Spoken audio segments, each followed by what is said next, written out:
Okay, good afternoon. Thank you for coming. My name is Ed Burns, and I'm here to talk about Servlet 4.0. Is everyone having a good Devoxx so far? All right, excellent. And thanks to Stefan for putting the show on and for inviting me here. This is our Oracle Safe Harbor statement. Everything I'm saying is forward-looking and just kind of what we're expecting to do. Please don't base any purchasing decisions on it, although we certainly like it when you use our software. So here's our agenda today. I'm going to start by motivating the discussion by explaining why we need HTTP2 in the first place. I mean, HTTP 1.1, we've had it for 15 years now. Isn't it good enough? Why do we need, what could possibly be better, right? Then, once we've established why we need it, what are the big features that are in the HTTP2 spec, and then a layer on top of HTTP2, as that's what Servlet is. These are just the subset of those features that we're going to expose. A brief aside on reactive programming and how that relates to Servlet, and also what we're expecting to do in Java SE9 with HTTP2. Because of course it's a client-server world, and it always will be. Finally, summarizing in the current status. So why do we need it in the first place? Well, here's where it starts. This is where your basic web page these days will have at least 30 resources. So maybe 2 style sheets, 9 JavaScripts, 8 JPEGs, and a PNG and a pear tree. Lots of things going on here. That's just to show a simple web page. You know, your classic example being the news fronts web page. You've got lots of resources being pulled in from all over the place and aggregated and sent down to the client. There's aggregation happening on the server and aggregation happening on the client.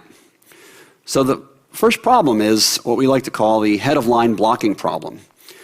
In the head-of-line blocking problem, this is something that's baked into the HTTP 1.1 spec because they have this thing called HTTP pipelining.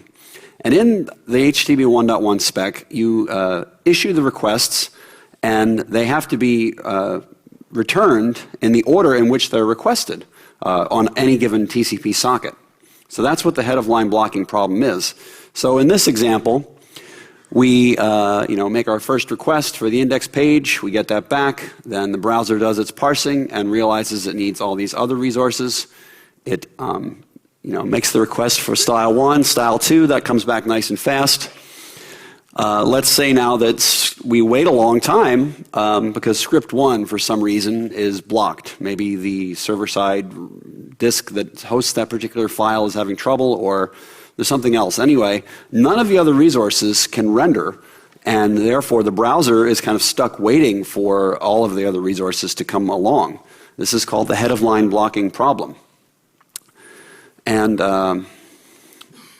none of the resources can be delivered until the preceding one has been delivered.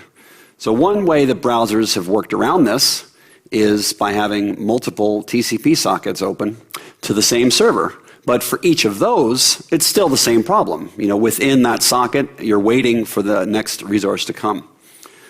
So over the years, the first browsers had 1 or 2 sockets per page, and it got more and more, and 4, 5, 6, 7. It started to get out of hand where the browsers were just opening up 6 to 8 simultaneous sockets. And we know that each socket is intensive and resource intensive because of what demands it makes on the I/O pool of the operating system, both on the client and on the server. So servers have needed to get very, very powerful over the years in terms of the I/O that they can support. And really, that's not the most efficient use of these TCP sockets, is by having lots of them, and each one is just doing a small number of resources. It might be better if we could make better use of each one of those, and therefore not have to do as many of them. So those are a couple of the problems that are just basic in HTTP, and of course, web developers are never content with just accepting the way things are. They have to try to work a way around it to make the performance better, because that's what actually ends up creating revenue. There's been studies that show that like a half a second delay in page response time costs Amazon millions of dollars. So that's a real deal. You know, there's no mistaking that people are trying to fix this. So there've been a lot of optimizations that have come up over the years, and they're called optimizations. That's a polite term, but really they're kind of hacks and workarounds to try to just make do with what we have. The ones that I'll be talking about here are file concatenation and image sprites, domain sharding, and inlining assets. So to find out why we need these workarounds, we have to rewind the clock a bit to this thing. This is where the problem began. And I can say this because I had a hand in it, a very small hand in it on my undergrad days.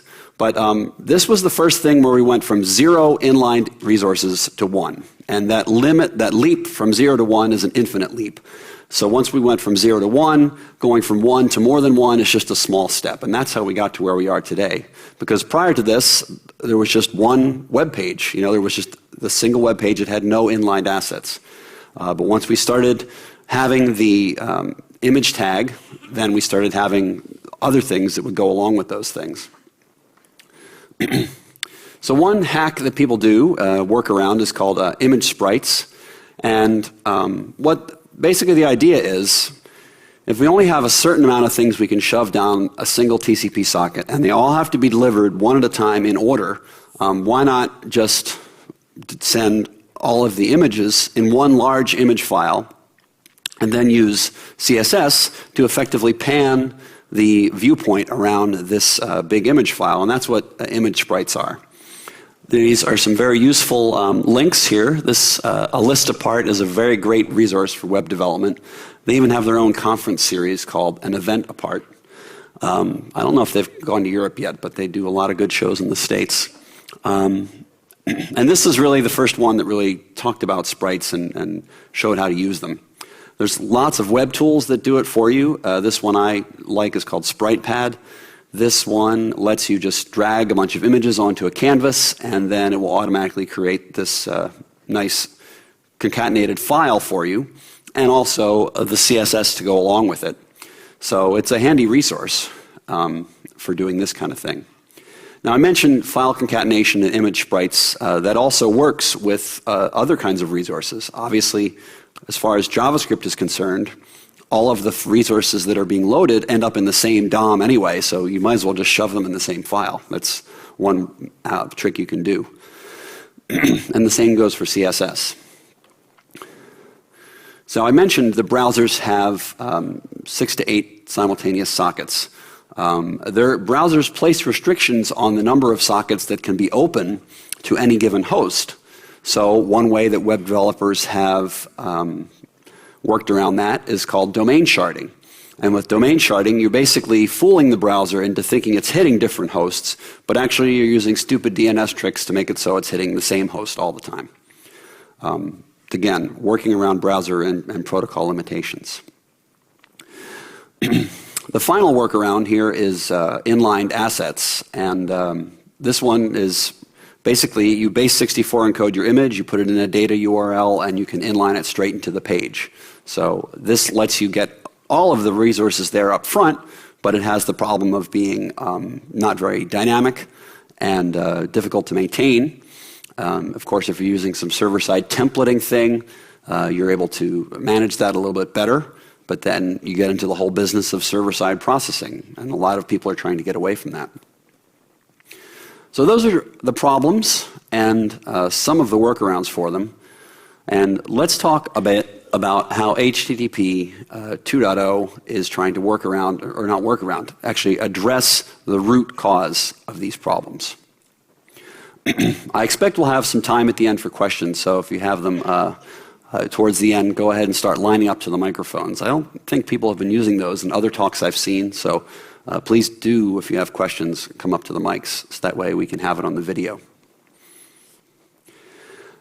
This is a really nifty article from the Communications of the ACM from last December, written by a guy who's a developer advocate for HTTP at Google, who also has written a very nice book called High Performance Browser Networking from O'Reilly.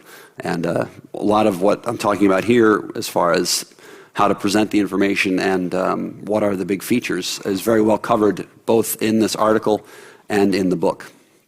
I think his name is Ilya Grigorik. So these are the basic big features: request response multiplexing, binary framing, stream prioritization, server push, header compression, and upgrading from HTTP 1.1. Let's define some terms. I mentioned the importance of trying to do more with an existing single TCP connection. The first thing I'll point out is that HTTP 2.0 has gone away from plain text as the way the protocol is served. So the days of being able to telnet to port 80 and type in get HTTP 1.0 are over as far as like being able to use the latest protocol. But once you move from text-based with CRLF being the delimiter between the request line and the rest of the stuff, you get a lot more capability. That simple move from text to binary enables us to do so much of what's being done in HTTP 2. One of them is it being fully bidirectional. People often think, oh, they hear a few things about HTTP 2 and they hear fully bidirectional and they ask, well, if that's the case, the server and the client can communicate back and forth fully bidirectionally. Isn't that a replacement for WebSocket? I'm fond of pointing out, and this is just my opinion, but I think that WebSocket is a higher level application abstraction than what is trying to be offered in HTTP 2. The bidirectionality in HTTP 2 is a protocol level thing.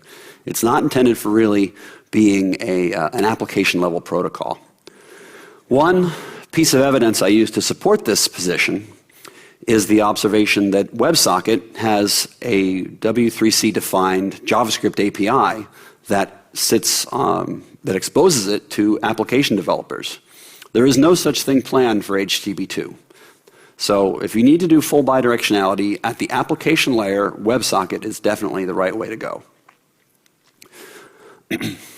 So let's get to some terms here. As far as the HTTP 2 spec goes, a connection is a TCP socket. A stream is a channel within that connection. A message is a logical message, such as a request or a response. HTTP 2 also defines other kinds of messages that are basically used for flow control and other protocol level things that you don't have to deal with. But request and response are the basic message types that you need to concern yourself with as an application developer. And finally, a frame. A frame is the smallest unit of communication in HTTP 2. So this diagram tries to show how these things are composed. Within the connection, you have a number of streams. And within each stream, you have a number of messages. And within each message, it's composed of a number of logical frames. So once you break things down in this way, you can make another idea from the 1960s brand new again. This notion of being able to intermix your frames and have the endpoint reassemble them, and it lets the ordering be completely disjoint and allows the deferring of the decision of how to put the things back together to happen at the endpoints. One nifty little trick they did, and I don't know if this is unique to HTTP 2 or if it was another idea taken from the old days. It probably was an old days idea. This notion that streams originating from the client all have odd numbers, stream IDs, and streams originating from the server all have even number stream IDs. So that's one quick and easy way they decided to not have those communicate or conflict with each other. So in this little example here, we see that we have stream 2 is coming back to the browser, having been requested earlier, and we have the headers followed by the data. But at the same time, in the same socket, we have other streams being sent up. So stream 7, the headers are preceding the data, and stream 9, the headers are still coming, and I assume the data will be coming next. So this is what the request response multiplexing is, and it lets you get better use of the TCP connections that we have now than we had before, that is. Let's take a look at what a frame looks like. Again, this framing enabled by dumping the new line delimited ASCII. We have a 24-bit length header. That's a number that says how long this entire frame is. We have a type field, which is 8 bits. These are the currently defined type fields. Data is basically request to response body. Headers is the headers that we all know from regular HTTP. RST stream is something that corresponds to an error, a protocol error. Settings allows you to send configuration data for a given stream. Push promise, this is the frame type for when you're doing a server push. Ping is a necessary one because in HTTP 1.1, sockets were kind of seen as more of a throwaway thing. If the connection doesn't work, we'll just open up a new socket. We're trying to pay greater respect to TCP sockets with HTTP 2, so this ping frame lets the client and server communicate and sort of keep the connection active and test that it is still active. The go away frame, again, respecting the socket, allows the graceful closing of the frame. The server can tell the client, or the client can tell the server, I'm done, and shut the connection down correctly. Window update allows for flow control, which is important regarding priorities, which I'll talk about later. And continuation is when one frame is following on as a logical continuation of another one. On the left, we have what HTTP 1.1 looked like, and on the right, we have the corresponding logical representation of in HTTP 2. So we had these basic request line, get with the path, and then the protocol ID, and then the host, and then this accept header. In HTTP 2, there's this other notation where there's a header thing called HPAC, which I'll talk more about later. But basically, it lets us be a lot more efficient with how headers are dealt with at the protocol level. And the plus means add this header to this table. It's a data structure that's maintained on both sides of the connection. And a minus would mean subtract that entry from the data structure. So these method, scheme, path, these are called pseudo headers. These are special header names that were defined by the HTTP2 spec. They are defined to hold information that formerly was on the request line. You can see the method, of course, used to be up there. Now it's got its own pseudo header. And then also common well-known headers such as host and accept, and authority, I'm sorry, not accept, authority and path, that is. Path used to be on the request line, now it's got a pseudo header. Scheme used to be on the request line sometimes if it was a proxy request. Now it's got its own pseudo header. And the difference is pseudo headers start and end with a colon. Non-pseudo headers are arbitrary, they can be whatever they want, and they just end with a colon. They all have to be in lowercase. If they're not in lowercase, it's supposed to be treated as a malformed request in the specification. So that's a request. The second example shows a response. We're used to seeing this. This is a 200 response. Here, we're saying replace the end stream with an end headers and the status pseudo header right there. And these other headers are regular content length and content type that we know from the previous one. Then a second message would be this data frame that contains the body, hello world. And this is from HTTP BIS draft 14, which is the most recent version, as of a couple weeks ago at least. The next thing I want to talk about is stream prioritization. Now there are two ways to specify priority in HTTP2, either in the headers or you can use a separate priority frame. And priority is not just an integer. It's not just that higher numbers are to be treated as more important. There's a weighting scheme that's involved here as well. So the first method where you just identify a stream ID that you depend upon, that's something you can do in the header. So here we have stream A, and streams B and C depend upon those streams. But they also have these numbers at the bottom, and these are the weights. This is if you're going to have the other style of prioritization, where you're using a priorities frame. With the weights, you have an idea of what to do if you're done processing A, or if the processing for A seems to be stuck. You can look at the priorities of B and C and say, okay, well, I'm supposed to distribute the resources that are focused on handling these things at a ratio of 4 to 12, for example. Another bit, I think I forgot to mention that when I was going over the, over the frame thing here. There's this type field and the flags. I forgot to mention about that. The flags are if it's supposed to be a request or response. I'm sorry, I lost track of what I was doing there. I forgot to say what the flags are. And then the frame payload, that's just the actual body of the thing. But I was looking for the reserved bit. That's the single bit that I mentioned on this thing here. Yes, the exclusive bit. So the exclusive bit is a way to express that this particular resource is exclusive to, it's the exclusive dependency of A.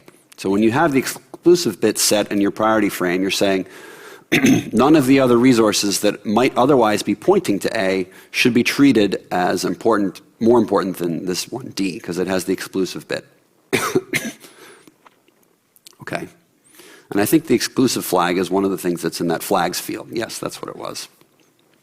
Okay, and now we come to server push. In my opinion, server push eliminates the need for doing this resource inlining thing, because what resource inlining is, it basically says the server knows in advance what resources are going to be included in the page, so I'm going to send it to you right away anyway. Well, that's exactly the same thing that server push does. If you have server push, the server has a priori knowledge of what resources go along with what pages. So it's basically a facility to allow the server to pre-populate the browser cache with data that it knows it's going to be asking for anyway. I mentioned earlier that server push is not a replacement for a WebSocket, but you can use server push in concert with server sent events, where the browser makes a request to the server starts sending the bytes of the initial response and also sends the bytes of the resources, and then it could use a server sent event to tell the browser, go ahead and fetch these resources, but the browser will be getting them from the cache because they've already been placed there by the server. And I have a demo that shows how this works. Okay, finally we come to HPAC. This is header compression.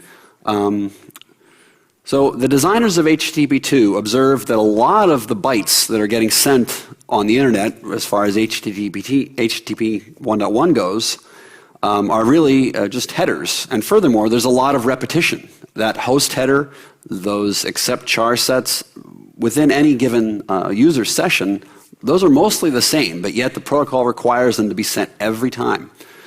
So rather than send them every time, they came up with this idea of having these header tables that are maintained on the client and on the server, and then they're basically just sending deltas back and forth of what has changed from one request to the next. Now, that's a lot harder to implement than what we had in HTTP 1. And this is an important meta point that I'd like to bring out here. Going back to 1993, again, the Mosaic and HTTPD 1.0 days, these standards were designed back then to be easy to implement. And I assert that if, even though they probably could have designed it like this at the beginning as far as like understanding how things go, because again, these ideas are coming from the 1960s, a lot of them anyway.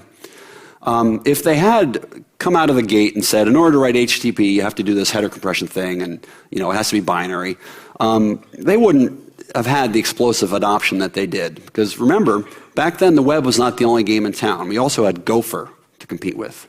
We also had Waze. We also had Archie. People don't remember this, but those were other things that people thought were going to take over and be the distributed information system. But the web, because of its simplicity, both to develop for and also to implement the core servers, because the protocols were not that hard. You didn't have to parse binary. It was plain text. That is one of the important things that you have to acknowledge that brought us to where we were today. But it also created all these problems. So, I guess if you look at the trade-offs, I think they made the right choice of going simple first, complex later, and bringing more performance on it. Okay, so how do I explain this diagram here? So this is request 1. Here, these are those headers. And it's implicitly the same as in request 2. The only thing that's different now is that the path is different. So the only thing we have to send is what has changed. Another one that's like the same all the time is user agent, right? You only need to send that once per session, unless you're not changing your browser in the middle of a given user session. And if you do that, you expect that everything else is going to change too.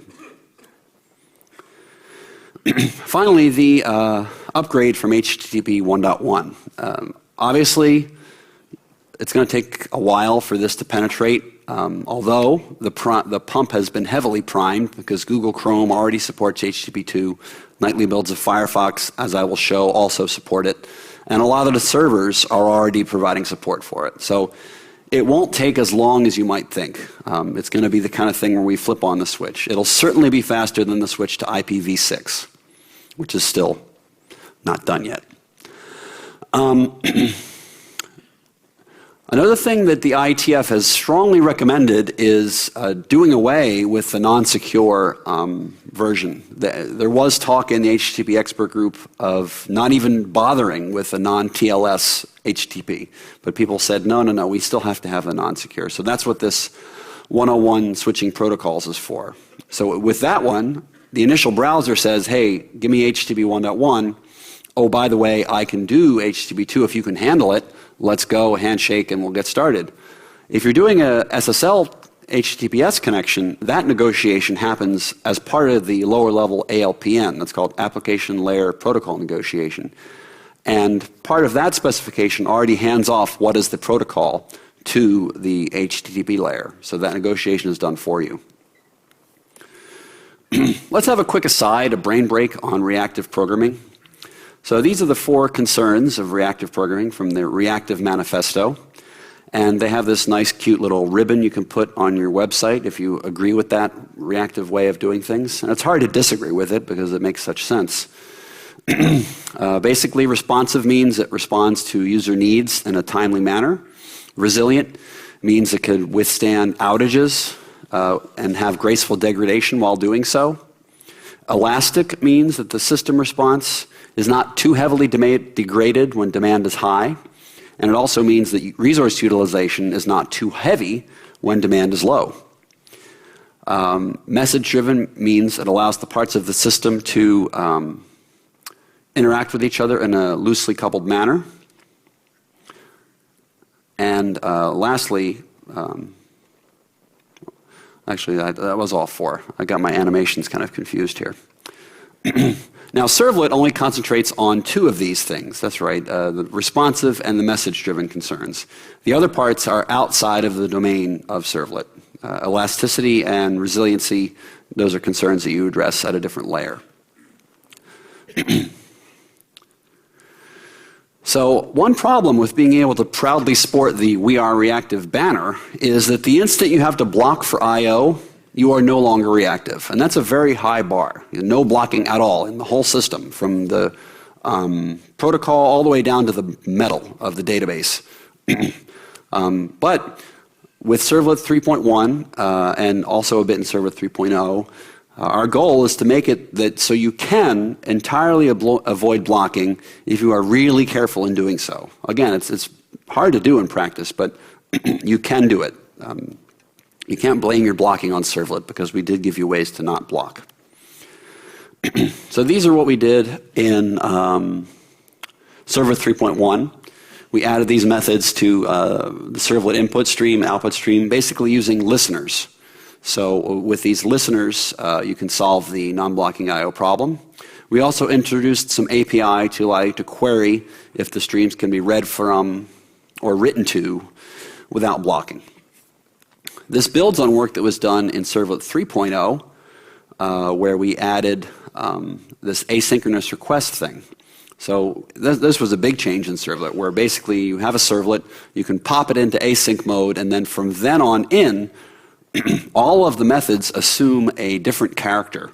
And this is what I meant about having to be really careful, because once you start async, the same methods that you used to call before now have a subtly different meaning. So you have to pay close attention to the Java doc about how they are defined in the async mode. I put server-sent events on here. Now, server-sent events is not something that we're going to be adding API support for because it is really simple to do with the existing APIs we have. So we did some discussion in the expert group and on the users list and concluded that we didn't need to add any additional API sugar for that. So SSE is just very simple to do with basic servers. It's basically a special header that you have to add to your message. Okay, so we've covered the problems, the proposed solutions, and now a look at how Servlet might expose these things. We only started our discussions proper on the expert group on September 22nd, so it's still very new, and the discussions are just getting started. So the challenges in the API is basically Servlet was designed for this one request, one response world. But HTTP2, as I said, does destroy this assumption. So it's going to be challenging to do justice to that without bolting something on and having it be really ugly. So we are trying to come up with an elegant way to expose these things. And as far as server push goes, I have a proposal that's based on work that Greg Wilkins already did. It's basically his proposal, but it's a common sense one, and I like it. So this is the review of the features that HTTP2 offers. And now if we gray out the ones that we have decided are too low level to expose, we are left with these. So the first one, request-response multiplexing, this one really only has one manifestation, and that is exposing the stream ID.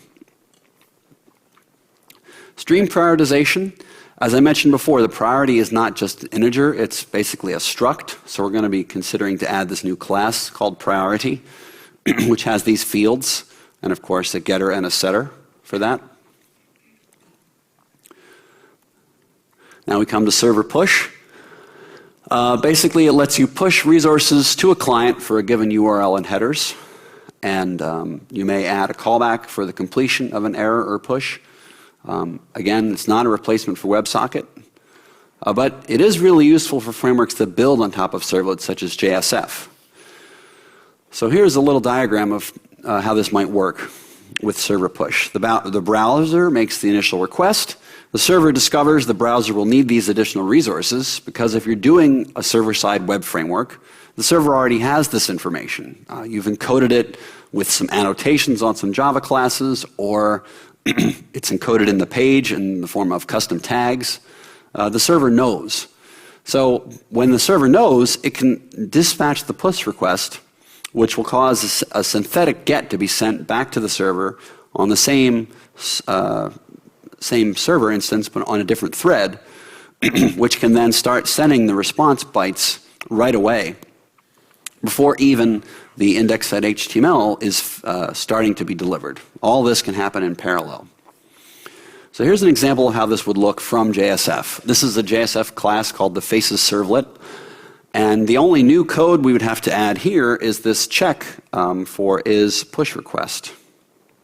Where's my mouse? There it is.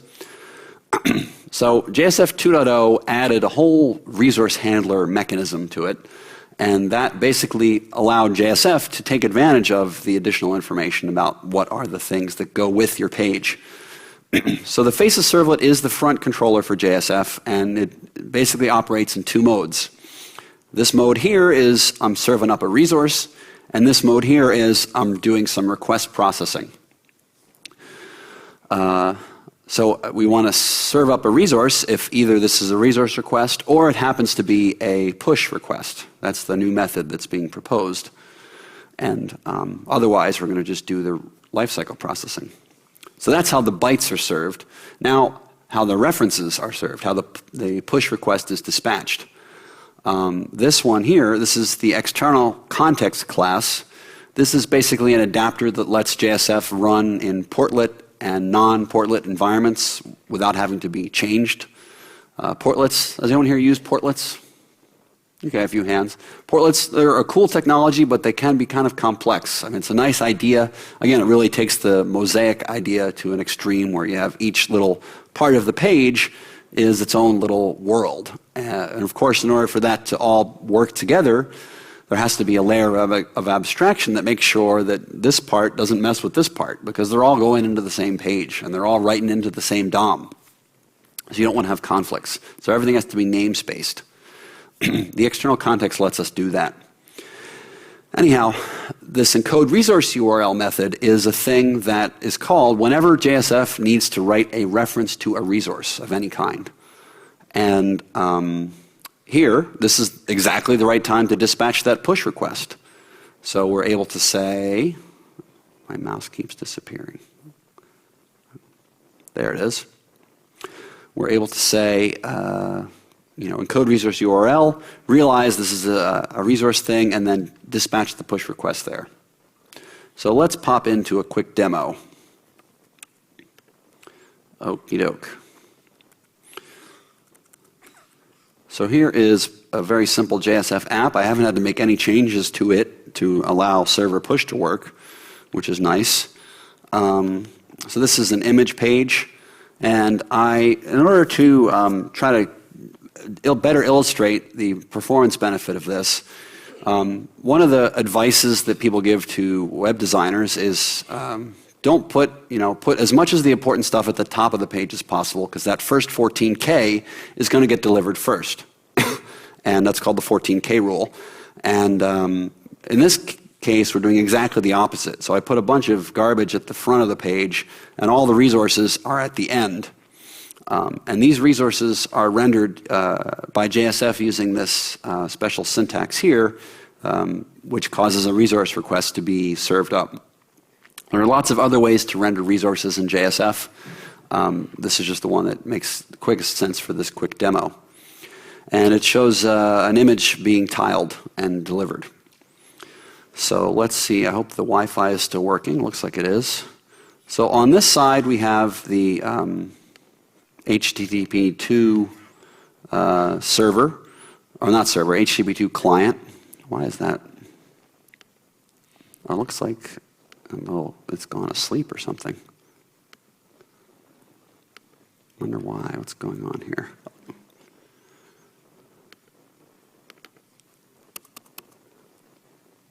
I don't know. It just so happens that I have a QuickTime saved to this, so that's what I'll do instead. Okay, so let me run the QuickTime. So first I'm going to clear the cache to make sure there's nothing being cached. Then I'm going to issue the request, and you can see the image is being delivered right there. And you can see all these different requests for the image tiles. I'm going to go into the server log there and click on one of these, and I will show in the raw headers that this is just something that Firefox does. This is how you know you're doing HTTP2. If you're doing an HTTP2 thing and it's a server push, the client will insert a synthetic entry into the response headers that says this X Firefox Speedy H214. That means this was a pushed resource. That's just a developer convenience that I'm showing to show you that this in fact is using server push. There it is. Okay. And I think I'm going to go over here, right, and this is the Jetty output logs. Now, Jetty is the first Java web server thing that does server push.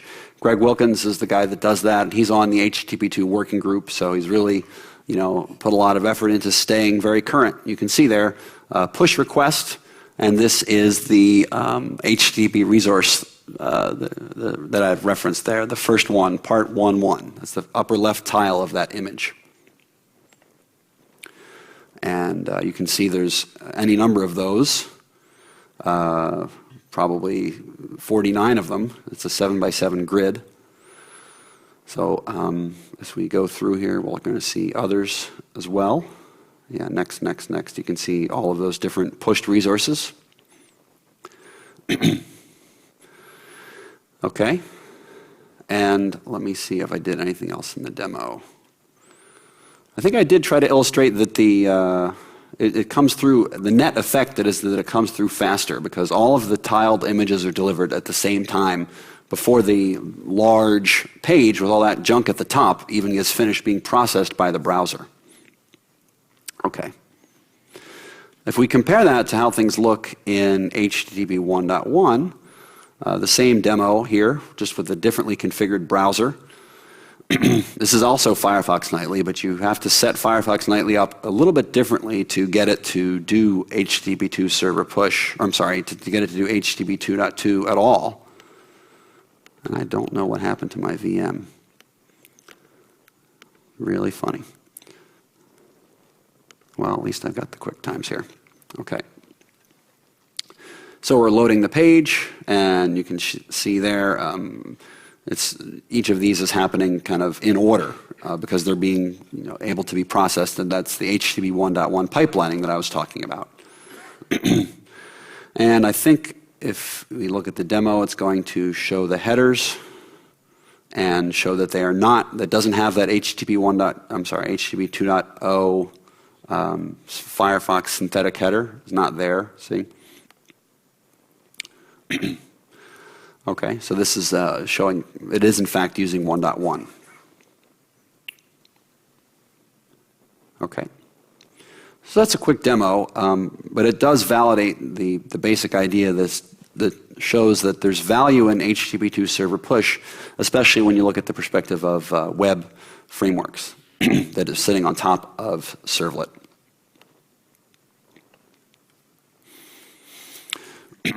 Okay, we're going to switch from the server side to the client side. Java SE9 will be providing client-side support for HTTP2. This is done in the OpenJDK JEP process.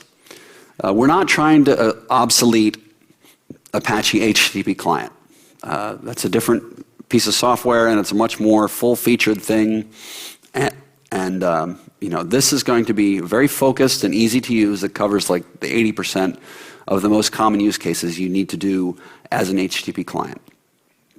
Just the same, it will be providing full support for HTTP 1.1 and HTTP 2. And also, it's very nice for me working on the server side because all of that binary framing and other kind of protocol stuff, I don't have to write that because I'm going to reuse that code from the OpenJDK. That's also good because anytime you write new code, especially protocol negotiation code, you're really inviting yourself up to security investigations and possible security holes. So the OpenJDK team and the security experts there are going to be giving very close scrutiny to all of this code, and it's going to be very secure from the day one. But who knows, what can happen. There can be problems, and better to isolate that in one place. Another thing, it's really the first time we've done anything protocol level back in the JDK since HTTP URL connection, which was one of the classes in JDK 1.0. And, I think it was originally written by Arthur Van Hoff or something like that. And we haven't really touched that very much. So this is the first time we're going into that realm in the JDK in a while. There are basically two classes in the conceptual burden of understanding this. First is HTTP request group. This lets you do the configuration for multiple requests. And then, of course, HTTP request, which is one request response interaction. There's going to be a blocking mode where there's one thread per request response, basically a send it and then you get the response. And then the non-blocking mode, which lets you handle multiple request response interactions in a single thread using a non-blocking API. This is analogous to NIO selectors. It's done with callback handlers. So the responses are handled using Lambda-style callback handlers, which are invoked on the calling thread, and therefore you have to handle any thread allocation manually yourself. And the request response bodies are handled as input-output streams. So this is an early draft of what it looks like in the OpenJDK code. You ask the request group to create itself, and then once you have a group, you say, give me a request. You put the metadata in there. In this example, we're setting a response handler. and then we send the request. And if we want to do blocking operation, we say wait for completion. In this one, we're doing response body processing. We do the same thing, group create, then create the request, and then we say on response body, and we pass in this lambda here, which is just doing a file copy in to out. There's also another JEP for ALPN that we're going to be also depending on, and it provides the negotiation from HTTP 2 to HTTP 2.0 from 1.1, and also thankfully does the HPAC for us already. Okay. All right. So basically, Servlet 4.0 brings HTTP 2 to Java EE. It's going to be a 100% compliant implementation of HTTP 2 that you can use out of the gate, and you won't have to change anything in your application. If the browser supports it and you're running on Servlet 4.0, then you will be able to do all of what you're looking for. The big features that we're going to be exposing are server push, stream prioritization, and request response multiplexing, just through that single stream ID thing. A lot of this depends on whether or not the W3C, the IETF, will get HTTP 2.0 done. So it's currently slated to be submitting to the Internet Engineering Standards Group as a proposed standard in December of this year, very soon now. Then, if that goes well, in January they'll be submitting to the RFC editor, and in February publish it as an official RFC. As far as for Servlet goes, we are a part of Java EE 8, so there we will be finishing up basically sometime towards the end of 2016. We are doing this through JCP, so it's an open process, so you can definitely get involved. We have the adopted JSR page. You can look there for how to get involved for the Servlet spec. You can follow this blog, which will give you up-to-date information on what we're doing in Glassfish.